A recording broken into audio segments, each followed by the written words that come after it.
Hi, I'm Ryan Szymanski, curator for Battleship New Jersey Museum and Memorial. Today we're going to be looking at a very historically significant ship from the distant past.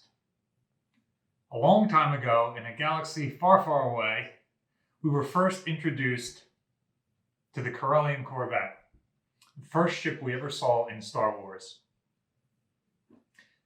Happy May the 4th, you scruffy-looking nerf herders. Today we're going to talk about some of the warships of the Star Wars universe and my take on them as a military historian.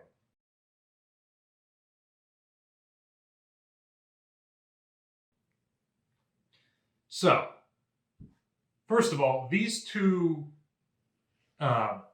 models are more or less in the same scale. An Iowa-class battleship like New Jersey is 887 foot long. A Karelian Corvette like this one is about 500 feet long.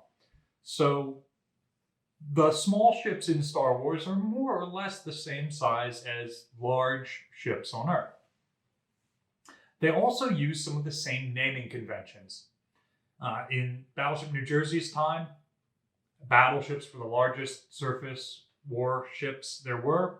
You get smaller than that, you have cruisers. Smaller than that, you get destroyers, frigates, corvettes, and these names should sound familiar to you. This ship is often referred to as a Karelian Corvette, a small escort vessel. Bigger than that would be the frigates. Rebels have the medical frigate. And then you've got larger than that, star destroyers. And then larger than that, you've got cruisers, like the Mon Calamari cruisers, or the earlier Republic cruisers that evolved into star destroyers. So these vessels are very, very similar in naming convention and even evolution to vessels here on Earth. Particularly contemporary to when they were produced. So Star Wars, as you know, started in 1977. They produced more movies in the 80s, and then in the early 2000s, and then in the 20-teens. During that time period, the battleship completely ceased to exist, and we don't see battleships in the Star Wars universe. We see a Dreadnought show up in Episode 8, but that movie's so terrible we're not going to take anything from that one. Dreadnoughts should have died out long before Star Destroyers became the dominant force, because that's what happened on this planet. The battleships died out first, and then cruisers took on a lot of those roles. As cruisers became larger and more technologically sophisticated, they became more expensive. Battleships were too expensive, so cruisers took on a lot of those roles.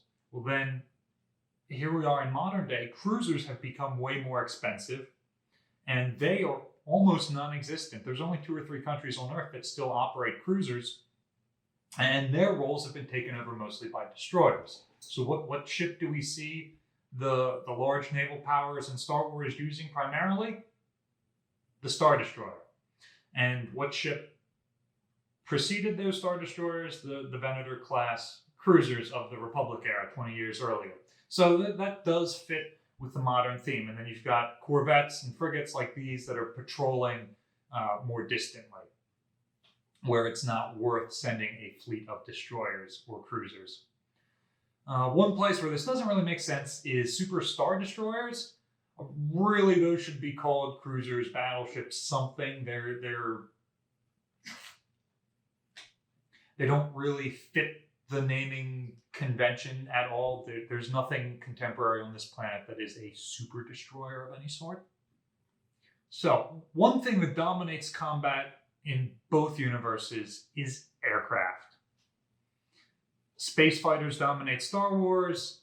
Carrier-launched aircraft or land-based aircraft dominate in the real world.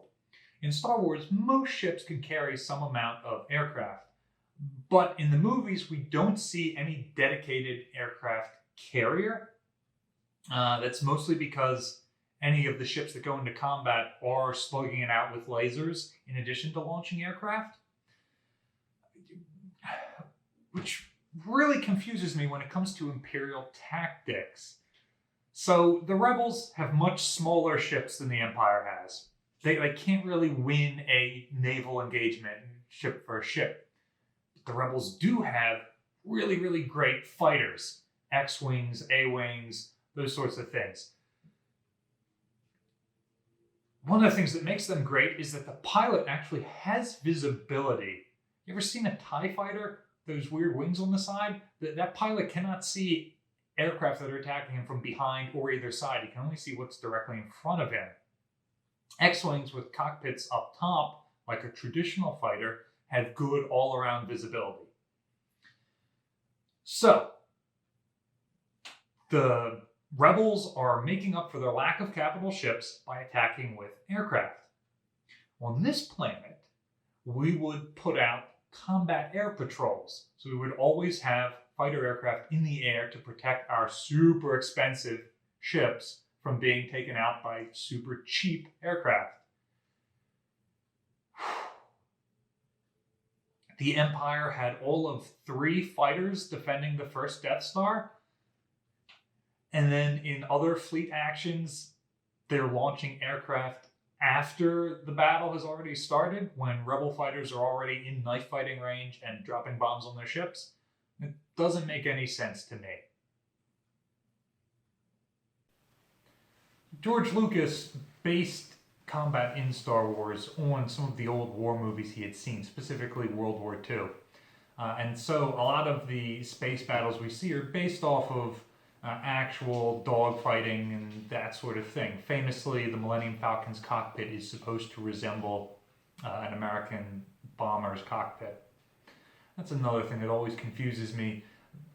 Typically, bombers are significantly slower than fighter aircraft, and yet in the Star Wars universe, we frequently see the bomber-sized aircraft like Ghost or Millennium Falcon engaging in dogfights with fighters very successfully. Whereas in actual combat, we see these aircraft do not succeed in those types of combats. So, who would win in a battle between Admiral Halsey and Admiral Akbar? Well, Akbar would have figured out that Leyte Gulf was a trap.